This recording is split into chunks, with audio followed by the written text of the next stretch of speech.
So I'm just casually working on my series of paintings using this neon ink, and all of a sudden, Jazza comes in with this video, and I'm like, did he even try to find quality art supplies instead of the first craft paints that came up in a Google search? That I could find and purchase after a little time on Google.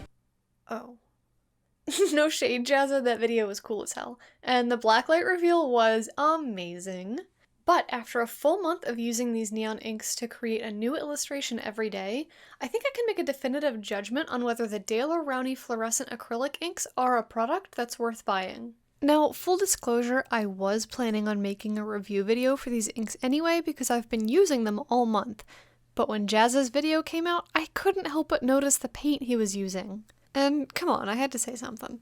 Hey everyone, it's Berry.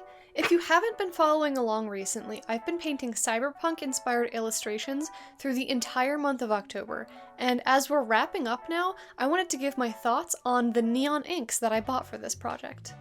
This was an incredibly fun series to work on, and I plan on making it a coffee table art book in early 2021, so if that sounds like something that interests you, then you can sign up at the link in the description to be the first to know when I start production on that. You'll also get a 15% off coupon for my art store as a little thank you bonus for signing up. Speaking of my online store, I've also got a massive sale going on in my store right now with prints, my Huevember zine, and more, so check it out at madamberry.com/shop. Now onto these inks. These are the Daler Rowney FW Fluorescent Acrylic inks. If you watched my differences between watercolor and ink video, you'll know that this means that the pigment is suspended in an acrylic emulsion rather than in water like in other inks. Think of it like a highly pigmented but liquid acrylic paint that you can use straight out of the bottle or in a pen or airbrush. Oh gosh, airbrushing with these would be so cool. Since they're also fluorescent, they have a few properties that make them a bit different than other inks. Let's break that all down. These fluorescent inks come in 6 colors: pink, red, orange, yellow, green, and blue. Notice there's no purple, we'll talk about that later. Since they're fluorescent, they light up under UV blacklight. The pink and yellow are especially great for applying pops of extreme color to your paintings, even in standard lighting, and all of the colors are radiant and stunning under blacklight. The thumbnail for this video? That wasn't edited at all. It was just a photo that I took with my phone, and this $6 UV flashlight that I got off Amazon, which barely stays lit half the time. All of these colors are very transparent. I think that's a property of the neon pigment itself rather than the inks, because that property still exists in my neon gouache and all of the other neon paints that I own and have seen videos or pictures of. It's possible to make them a little bit more opaque by adding white, but that also reduces their fluorescent property. Since they're so transparent, they work best on white backgrounds, but the color pops really well when it's surrounded by black or a dark color on all sides. The fluorescence shows best when it can use the white of the paper to reflect light back through the ink. But by surrounding the neon with dark on all sides, it helps the ink color pop by creating high contrast. However, adding the paint on top of a darker background can result in some interesting secret reveals when it's under blacklight. In terms of a value scale from light to dark, they're all pretty far on the light side, with blue probably being the darkest of the inks. That kind of goes with the territory, and it might sound obvious given that they're neon colors, but if you're thinking of making a neon-only painting, you might struggle a little bit. Actually, that might be a fun challenge. Let me know if you want to see a neon-only art supplies challenge. So onto some of the things that I struggled with. The inks can feel a little bit goopy. They don't spread super well in water. Like sometimes you'll drop paint or ink into water and it just spreads like crazy. These don't do that quite as much. They kind of stay in the same spot that you put them in, and you have to move them around yourself manually. And when you do that, sometimes they can end up a little bit streaky. Some of these colors are a little bit better than others. The yellow and the pink are fantastic. I've never had a single problem with those, but the orange and the blue, for whatever reason, definitely tend to be on the streakier side. Some of the colors, I'm looking at you, blue, just aren't very vibrant. I think that's a property of the pigment itself and not the ink product specifically, because I can't find a single vibrant neon blue pigment in any medium anywhere. But the blue does still show up under fluorescent blacklight very well. It's just when it doesn't have a blacklight on it, it looks kind of dull and not what I would think of as neon. I really want a vibrant phosphorescent teal kind of pigment, but I don't think that exists.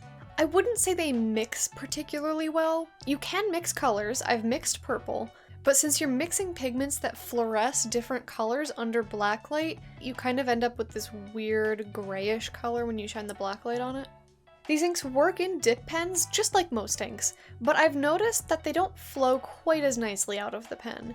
You may need to use a little bit more pressure to get the ink to move out of the pen nib nicely. In my opinion, they're best applied with a brush. So, are these neon inks worth the gimmick? If you're going to do a lot of blacklight painting or acrylic pouring, you're gonna have a great time with these.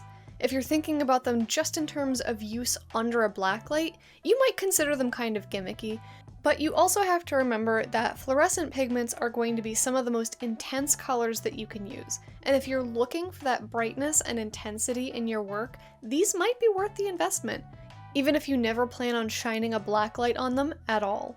I often use neon pink in my paintings, even without the purpose of being viewed under a blacklight, just because I love this color. You do have to keep in mind that neon pigments are not as light fast as non-fluorescent pigments, or, standard paints, meaning that they will fade a bit faster if you leave them in the sunlight or under any kind of light source. This doesn't deter me personally because I can use that knowledge to know how to store the paintings in a safe way, either in a closed portfolio book or displayed in a UV protective frame in a room that doesn't get much sunlight exposure. That way I can reduce as much light hitting the painting as possible, thus maintaining the longevity of the ink's vibrance. This bottle does have pigment information. I need to see what the manufacturer says these symbols mean. I will say, I think there might be better mediums for neon pigments than acrylic ink. Like, I definitely prefer my gouaches to these.